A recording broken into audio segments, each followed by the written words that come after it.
Shalom dan selamat malam untuk saudara pendengar saudara rohani yang dikasihi Tuhan Yesus Kristus. Selamat datang di renungan rohani malam hari ini. Saya berdoa agar saudara sehat selalu, semoga Roh Kudus hadir di tengah kita saat ini. Jika saudara ada yang sedang sakit, marilah kita sama-sama berdoa untuk kesembuhan saudara dan pemulihan keadaan saudara. Kita harus berharap dan tidak berhenti berpengharapan kepada Tuhan.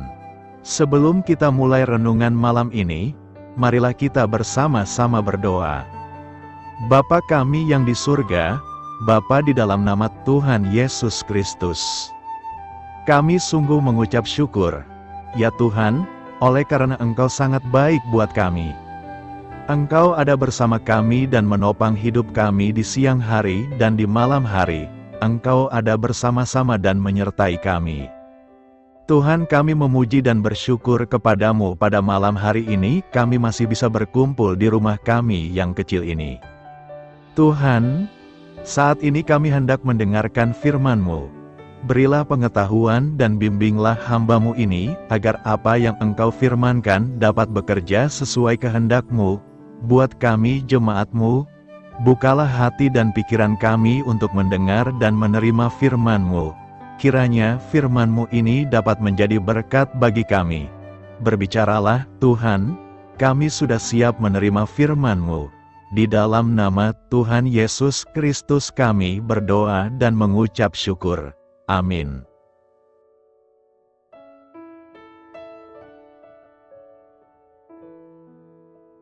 Sahabat saudara rohani, pembacaan ayat emas Alkitab renungan kita malam hari ini. Nats pilihan kita adalah, hendaklah kamu saling mendoakan. Tertulis dalam kitab Yakobus 5 ayat 16, kata kunci renungan pada malam ini adalah doa 5 jari, dan bacaan kita pada malam ini terambil dari kitab Yakobus 5 ayat 13 sampai dengan ayat 18. Kalau ada seorang di antara kamu yang menderita, baiklah ia berdoa. Kalau ada seorang yang bergembira, baiklah ia menyanyi. Kalau ada seorang di antara kamu yang sakit, baiklah ia memanggil para penatua jemaat, supaya mereka mendoakan dia serta mengolesnya dengan minyak dalam nama Tuhan. Dan doa yang lahir dari iman akan menyelamatkan orang sakit itu dan Tuhan akan membangunkan dia. Dan jika ia telah berbuat dosa, maka dosanya itu akan diampuni. Karena itu hendaklah kamu saling mengaku dosamu dan saling mendoakan, supaya kamu sembuh. Doa orang yang benar, bila dengan yakin didoakan, sangat besar kuasanya. Elia adalah manusia biasa sama seperti kita, dan ia telah bersungguh-sungguh berdoa, supaya hujan jangan turun. Dan hujan pun tidak turun di bumi selama 3 tahun dan 6 bulan. Lalu ia berdoa pula dan langit menurunkan hujan dan bumi pun mengeluarkan buahnya. Terambil dari kitab Yakobus 5 ayat 13 sampai dengan ayat 18. Topik dari ayat emas renungan kita adalah, yang penting bukan kata-kata yang kita sampaikan dalam doa melainkan kondisi hati kita. Mari kita mulai renungan malam kita. Untuk memulai hal baik, serahkanlah segala sesuatu hanya kepada Tuhan. Mari kita mulai segmen kisah inspiratif. Doa adalah percakapan dengan Allah, bukan formula.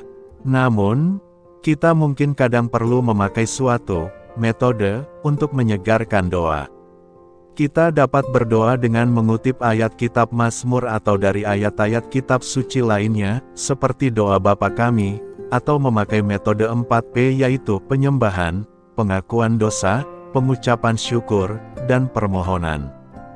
Baru-baru ini saya menemukan metode doa 5 jari sebagai panduan saat mendoakan orang lain.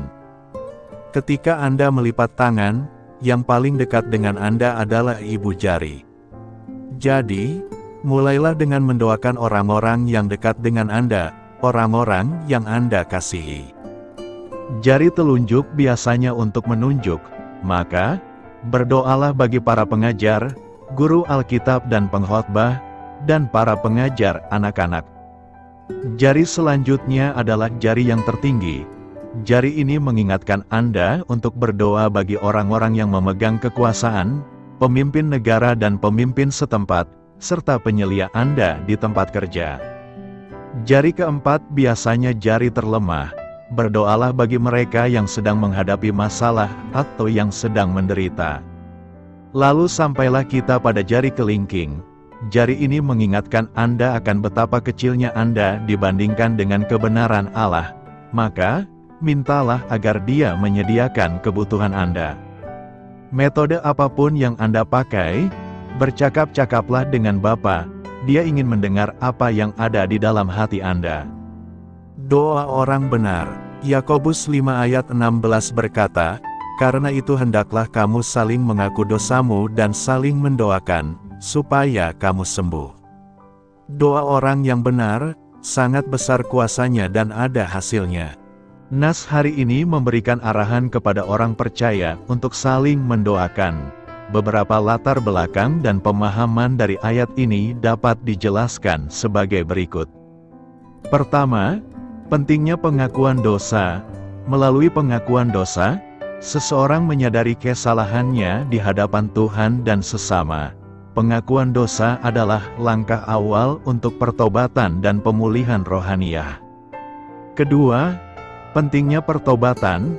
Dalam konteks pengakuan dosa, Tuhan menawarkan pengampunan kepada orang yang tulus hati dan bertaubat.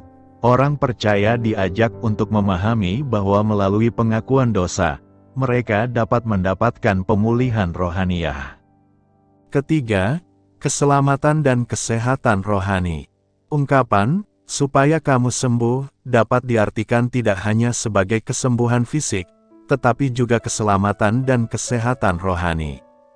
Pengakuan dosa dan doa tulus dapat membawa pemulihan dan pertumbuhan rohaniah.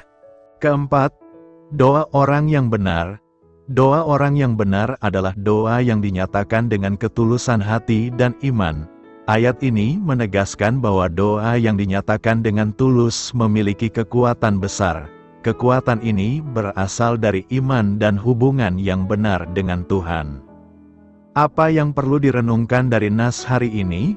Nas hari ini menawarkan beberapa hal yang dapat direnungkan. Pertama, kejujuran dan pengakuan dosa. Pernyataan ini menekankan pentingnya kejujuran dan pengakuan dosa. Merenungkan dosa kita sendiri, mengakui kesalahan, dan datang kepada Tuhan dengan hati yang tulus adalah langkah awal menuju pertobatan. Kedua, perlunya saling mendoakan. Yakobus merangsang ide komunitas Kristen yang saling mendoakan. Saling berdoa untuk kesembuhan dan keberkahan sesama anggota komunitas adalah bentuk konkret kasih dan perhatian antar sesama. Ketiga, pentingnya kesembuhan rohani dan fisik.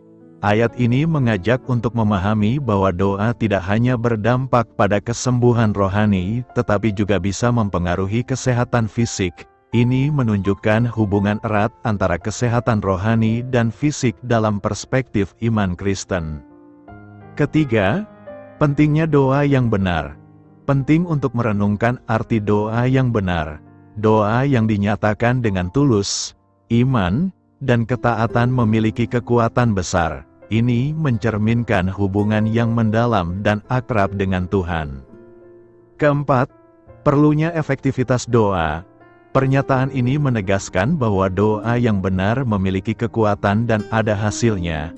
Merenungkan efektivitas doa dalam kehidupan pribadi dan bersama-sama sebagai komunitas dapat menjadi penguatan bagi iman dan kepercayaan kita kepada Tuhan. Dalam keseluruhan, merenungkan pernyataan ini dapat mengarah pada pertanyaan tentang sejauh mana kita terbuka dan jujur dalam hubungan kita dengan Tuhan dan sesama. Bagaimana kita membangun komunitas Kristen yang saling mendukung dan mendoakan satu sama lain? Sejauh mana kita percaya pada kekuatan doa yang tulus dan efektif? Karena itu, renungan ini dapat menginspirasi pertumbuhan rohaniah dan meningkatkan kehidupan doa kita. Saling mengaku dosa. Yakobus 5 ayat 16 berkata, "Karena itu hendaklah kamu saling mengaku dosamu dan saling mendoakan, supaya kamu sembuh. Doa orang yang benar, bila dengan yakin didoakan, sangat besar kuasanya. Mengaku itu berbeda dengan bertobat. Pertobatan harus dilakukan dengan orang yang mengubah pemikiran mereka. Sementara pengakuan dosa berarti membawa kembali sesuatu dari masa lalu mereka ke dalam ingatan. Kita sudah berurusan dengan pertobatan sebelumnya. Pertanyaan sebenarnya yang kita harus tanyakan ketika berbicara tentang pengakuan dosa-dosa kita adalah ini: ketika seorang Kristen berdosa, membuat kesalahan, apakah kebenaran mereka dengan Allah hilang, dan apakah kebenaran itu hanya dapat dikembalikan jika orang itu mengaku dosa itu? Petik 2. Jika kita bisa lupakan selama beberapa menit semua hal yang kita pernah dengar orang katakan, termasuk tradisi-tradisi manusia yang telah diwariskan kepada kita, serta cara yang kita pikir seharusnya kita bereaksi ketika kita melakukan suatu kesalahan, maka marilah kita lihat apa yang firman katakan. Hanya ada 2 ayat dalam Perjanjian Baru yang berhubungan dengan pengakuan dosa, dan keduanya sebagian besar disalahpahami. Tak ada ayat dalam kitab suci selain Yakobus 5 ayat 16 yang mengatakan orang-orang Kristen percaya yang dipenuhi Roh Kudus untuk mengakui dosa-dosa atau pelanggaran-pelanggaran mereka. Lebih lanjut, ayat ini tidak memerintahkan kita untuk mengaku kepada Allah. Yakobus 5 ayat 16 mengatakan kita harus mengakui kesalahan kita satu sama lain, bukan kepada Allah. Sekarang beberapa sarjana telah menafsirkan Yakobus 5 ayat 14-16 berarti bahwa Allah membuat orang sakit karena mereka memiliki dosa dalam hidup mereka.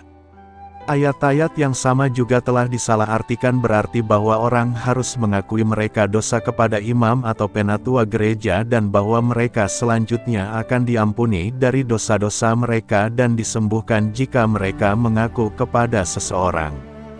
Mari kita membaca 2 ayat sebelum ayat kunci kita. Kalau ada seorang di antara kamu yang sakit, baiklah ia memanggil para penatua jemaat, supaya mereka mendoakan dia serta mengolesnya dengan minyak dalam nama Tuhan.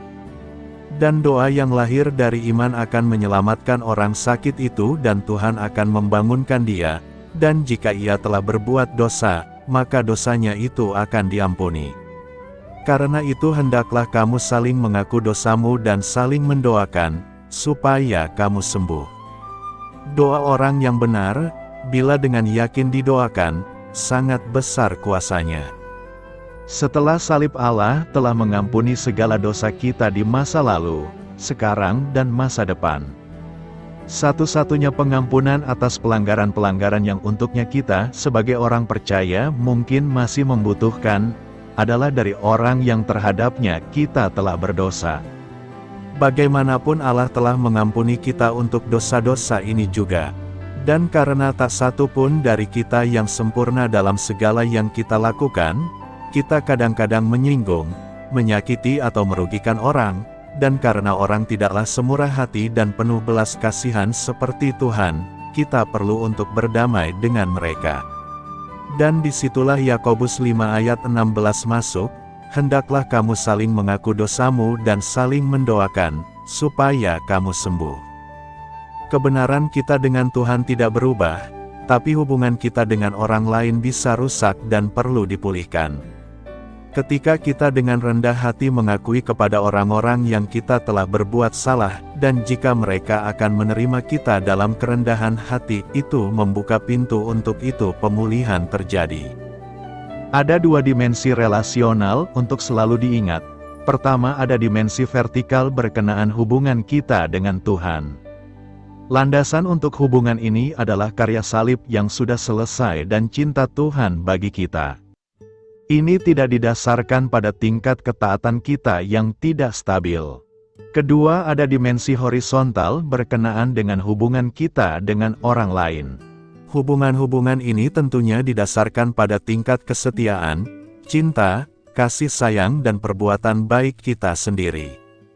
Dengan ini kita tidak menyiratkan bahwa orang harus memberikan yang terbaik kepada orang lain dan hanya memberi kepada Allah apa yang tersisa di tangan mereka.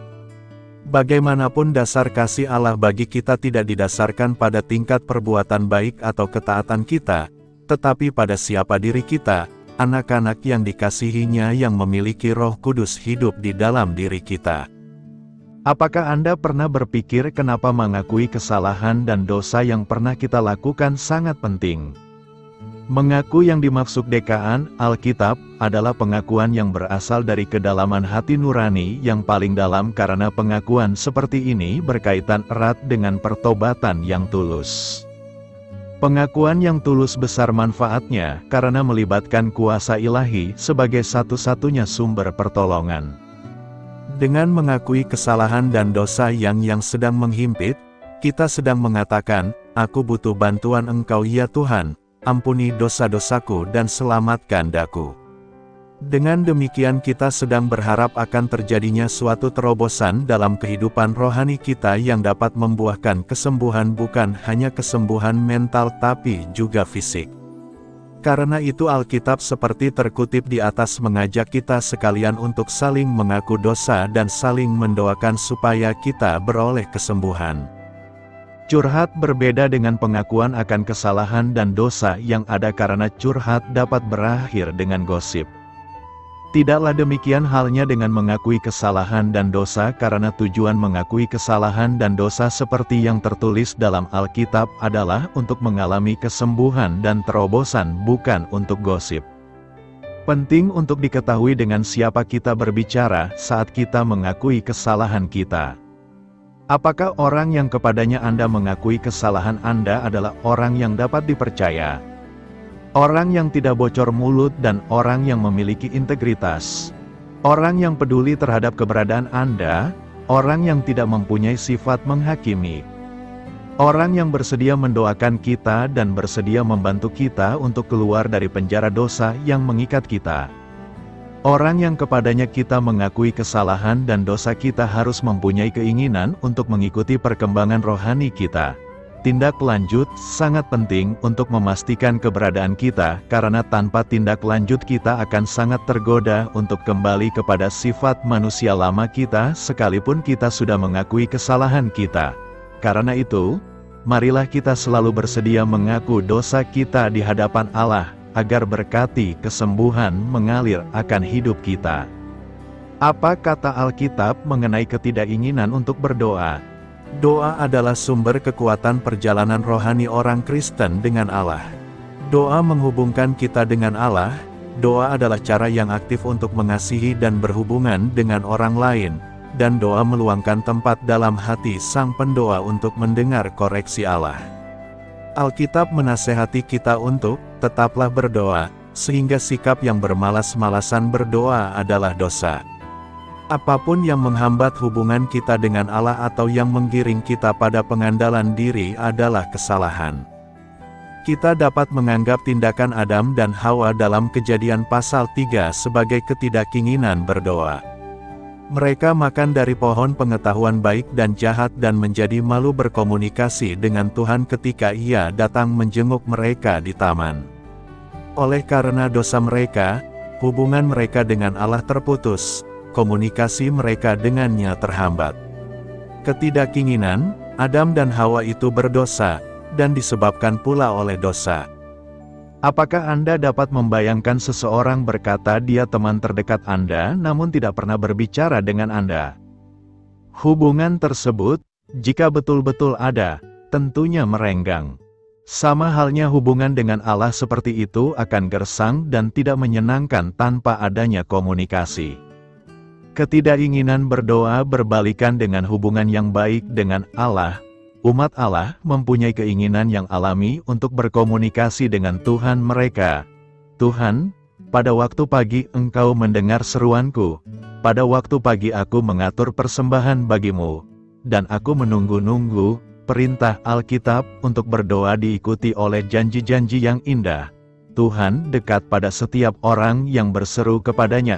Pada setiap orang yang berseru kepadanya dalam kesetiaan. Kristus adalah teladan terbaik akan gaya hidup yang berdoa. Ia adalah seorang pendoa, dan ia mengajar pengikutnya untuk berdoa. Jika anak manusia menganggap dirinya perlu berdoa, bagaimana lagi dengan kita? Ketidakinginan berdoa mengabaikan karunia perantaraan yang telah dipercayakan pada kita. Kita dipanggil untuk mendoakan saudara-saudari kita di dalam Kristus. Paulus sering meminta doa umat Allah bagi dirinya, dan ia juga setia dalam mendoakan mereka. Nabi Samuel menganggap doa bagi umat Israel sebagai bagian yang penting dalam pelayanannya. Mengenai aku, jauhlah daripadaku untuk berdosa kepada Tuhan dengan berhenti mendoakan kamu. Aku akan mengajarkan kepadamu jalan yang baik dan lurus. Menurut Samuel, keengganan berdoa adalah dosa. Ketidakinginan berdoa bertentangan dengan perintah Allah untuk mengasihi orang lain. Dan kita tidak sebatas mendoakan orang yang layak didoakan saja. Pertama-tama aku menasihatkan, naikkanlah permohonan, doa syafaat dan ucapan syukur untuk semua orang. Yesus memerintah supaya kita mendoakan orang yang menganiaya kita. Inilah pesan Kristus, yakni mengasihi dan mengangkat semua orang dalam doa, bahkan mereka yang sulit dikasihi. Doa meluangkan tempat untuk mendengar koreksi Allah. Ketidakinginan berdoa mengurangi kemampuan kita untuk mendengar Kristus ketika Ia membisikkan saran atau tuduhan pada roh kita.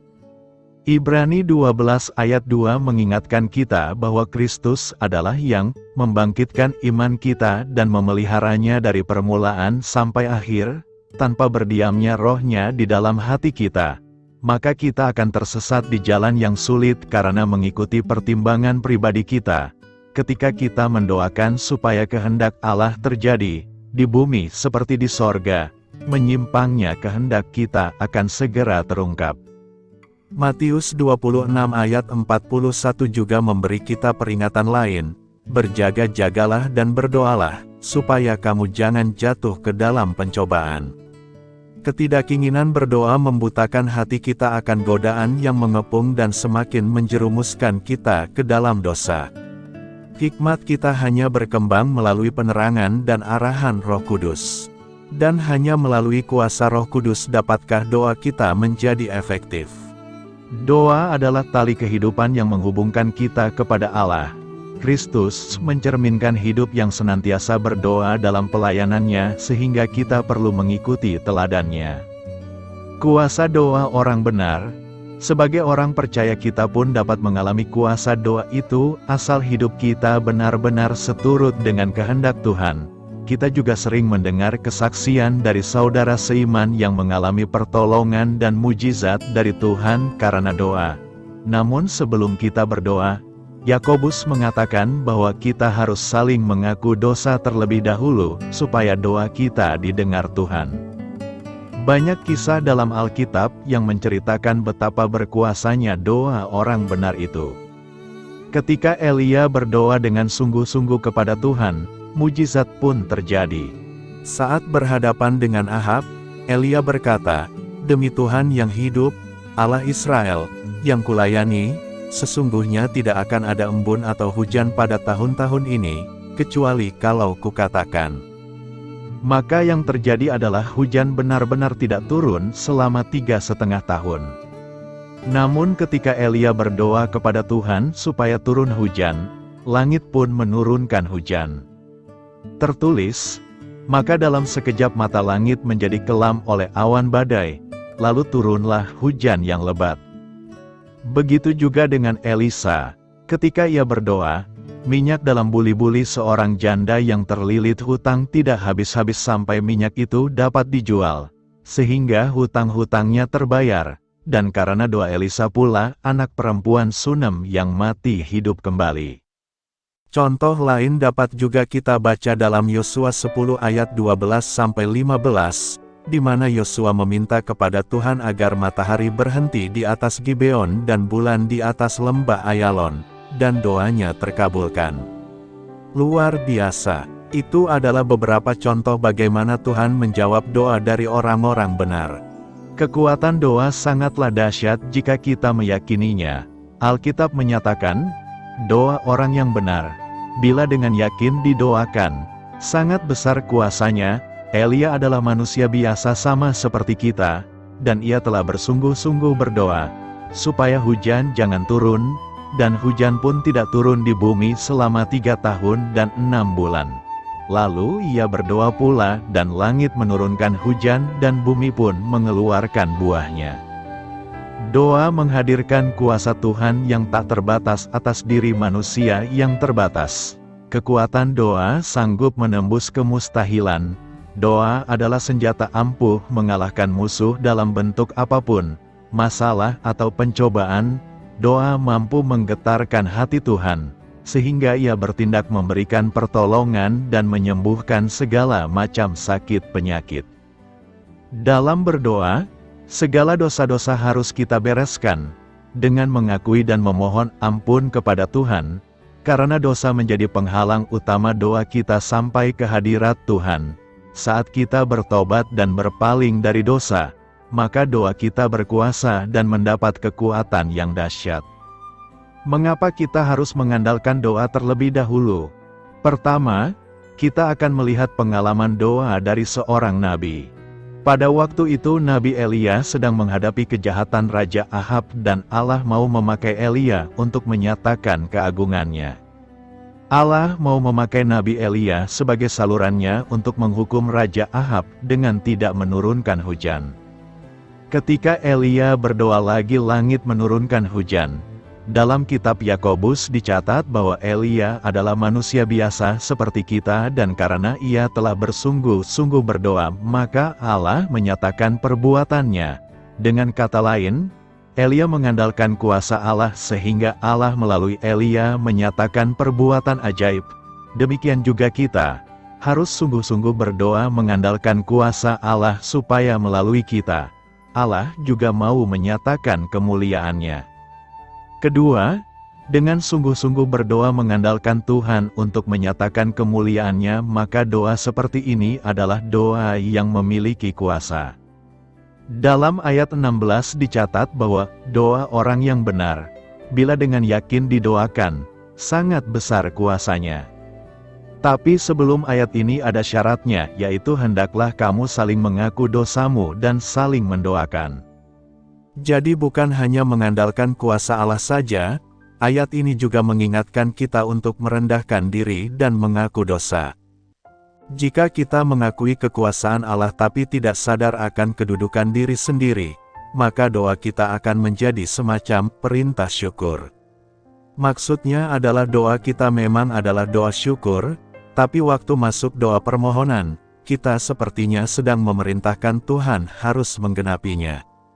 Doa yang manjur harus didahului dengan pengakuan dosa dan kelemahan kita.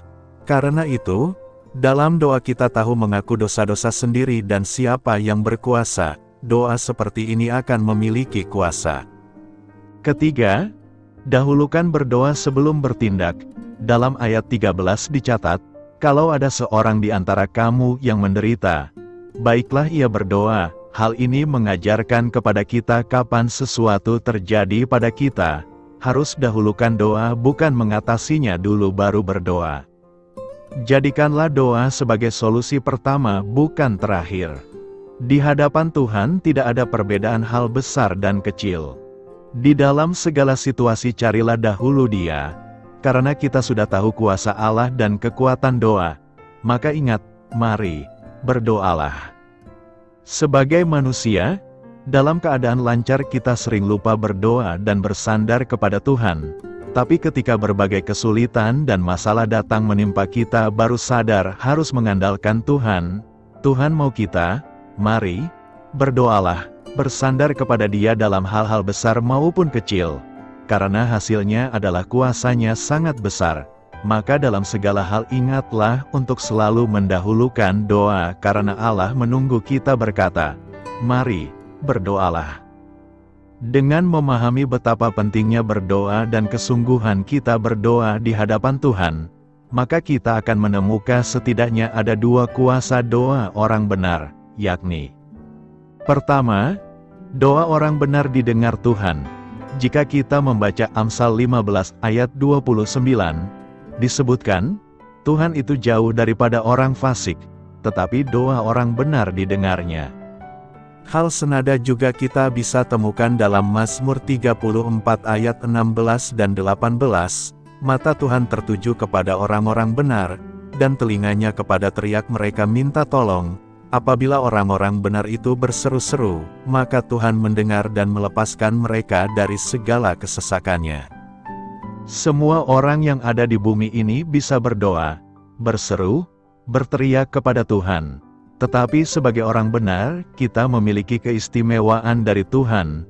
Doa kita didengar oleh Tuhan, doa kita menyentuh sorga. Haleluya!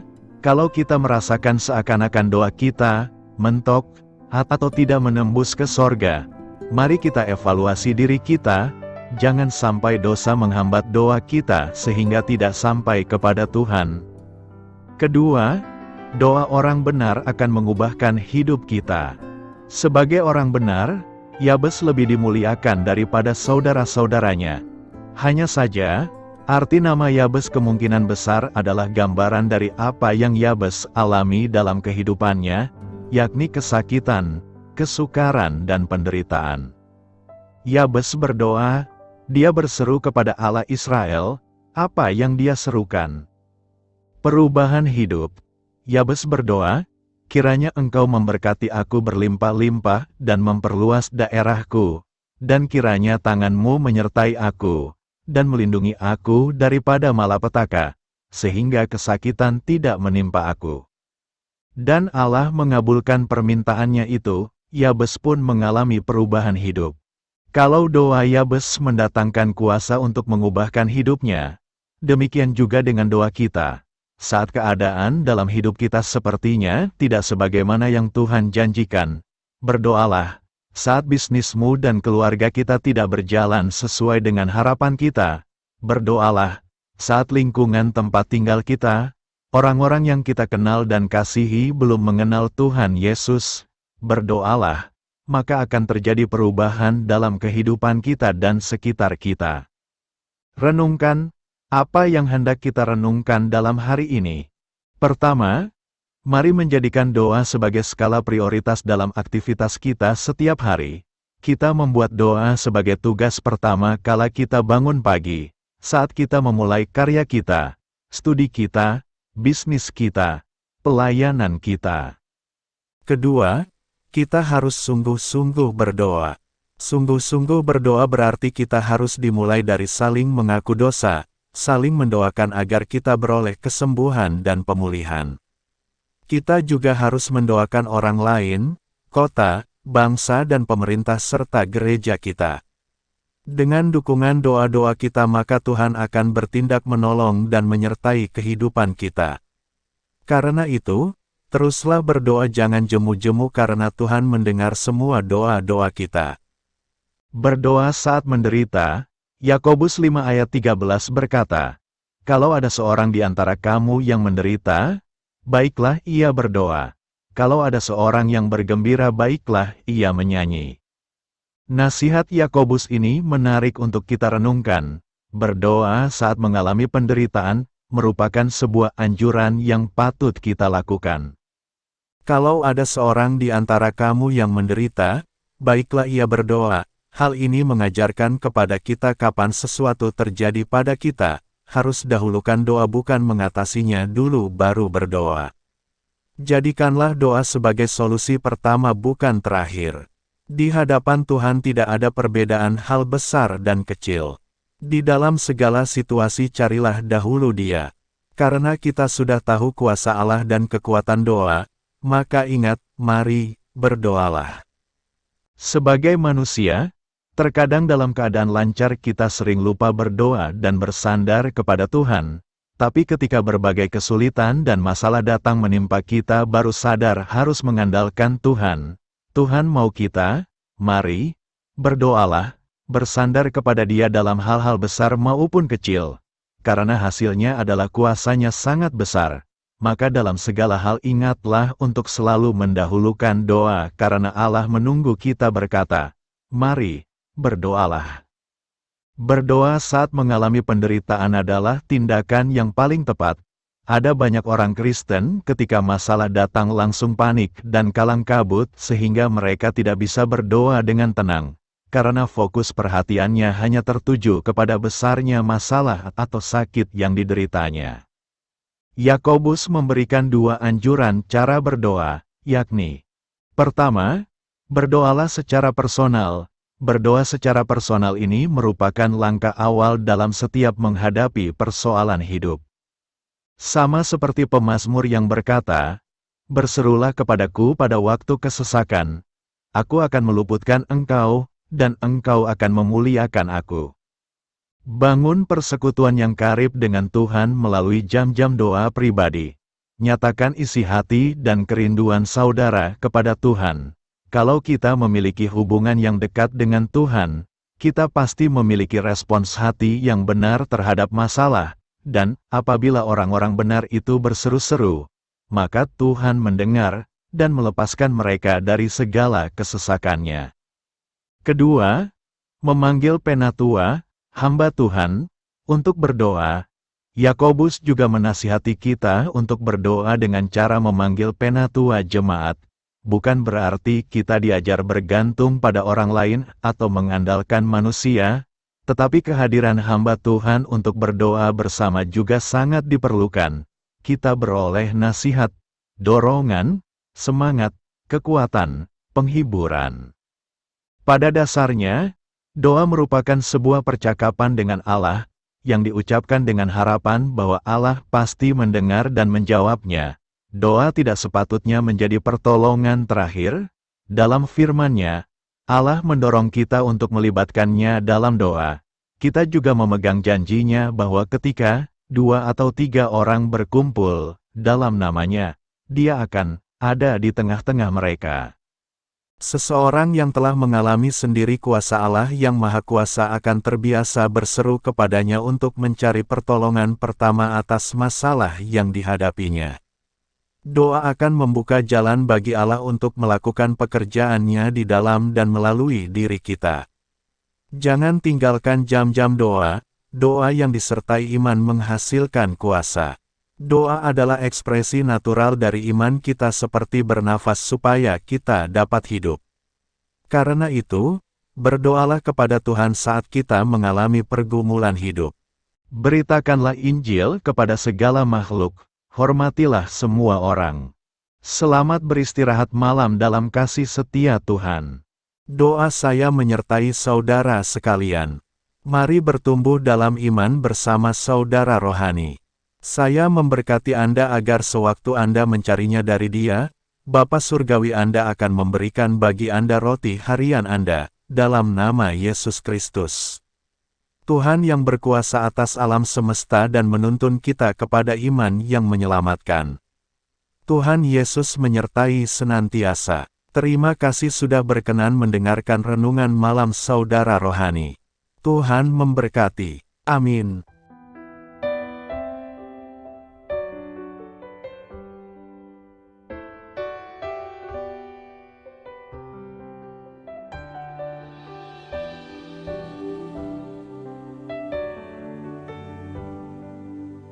Marilah kita renungkan, sahabat saudara rohani, demikianlah renungan firman Tuhan malam hari ini. Semoga menjadi berkat di dalam hidup kita dan menjadikan kita pribadi yang lebih baik. Sebelum kita beristirahat pada malam hari ini, marilah kita berdoa.